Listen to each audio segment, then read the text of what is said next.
Bismillahirrahmanirrahim. Assalamualaikum warahmatullahi wabarakatuh. Alhamdulillah senang sekali bisa bertemu kembali dengan teman-teman, saudaraku sholih-sholihah semuanya yang dirahmati Allah Subhanahu wa taala di channel YouTube Mbak Nur Kesuksesan Islami. Saya doakan semoga teman-teman, semoga kalian semua diberikan segala bentuk kemudahan, kesuksesan, kekayaan, kemuliaan dan kesehatan dari Allah Subhanahu wa taala. Amin amin Allahumma amin.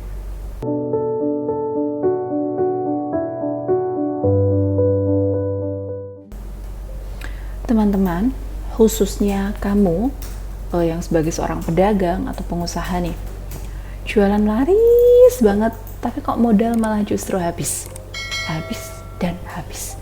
Bahkan sampai berhutang-hutang, katanya untuk mencukupi kebutuhan. Adakah yang seperti ini? Ada. Ya, soalnya kemarin ada beberapa yang konsultasi ke saya tentang hal ini. Lalu sebetulnya apa yang terjadi?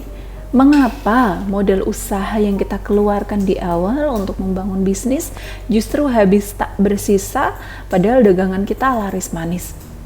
Tentu ada sebabnya. Ada sesuatu yang salah. Kesalahan siapa? Tentu kesalahan kamu sebagai seorang pedagang.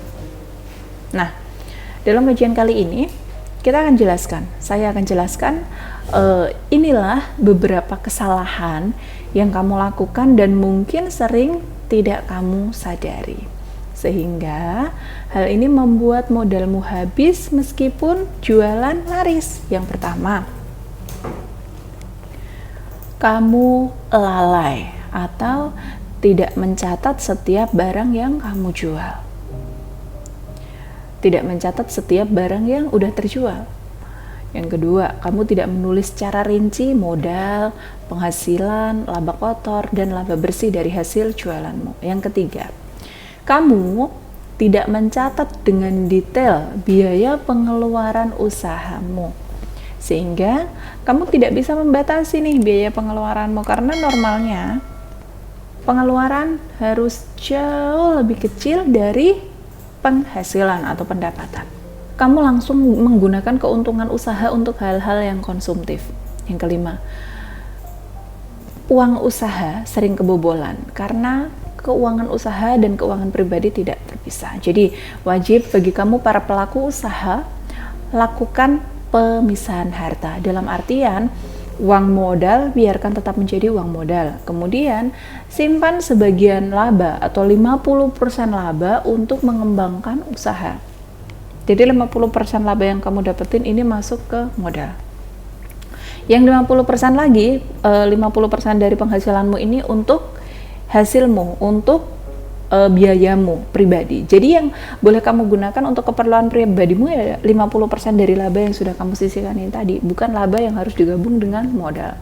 Nah, yang keenam, rezeki yang kamu dapatkan tidak berkah.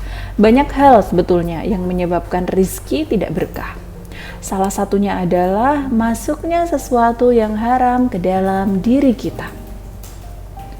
Entah itu cara menghasilkannya, entah itu cara memprosesnya, atau dari penyakit ain orang lain, atau dari kesombongan diri sendiri, atau dari kurangnya sedekah, atau dari jauhnya diri ini kepada Allah Subhanahu wa taala, atau tidak pernah berdoa dan tidak pernah berzikir. Ayo, yang masih seperti ini rajin berzikir.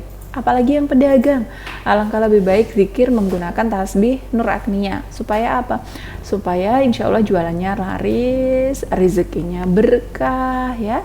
Cara zikirnya bagaimana Mbak Nur kalau menggunakan tasbih Nur Agnia? Sama seperti yang lain, hanya saja bacaan zikirnya nanti Mbak Nur jelaskan dalam buku panduan penggunaan tasbih Nur Agnia. Mau tahu info selengkapnya? Yuk konsultasikan dulu sama Mbak Nur terkait usaha dan perencanaan bisnis kamu, dengan tujuan agar usahanya laris, omsetnya meledak-ledak. Insya Allah. Amin. Allahumma amin. Untuk konsultasi Mbak Nur kemana? Nomor berikut ini. Mari bersama sukses dan berkah di jalan Allah. Wassalamualaikum warahmatullahi wabarakatuh.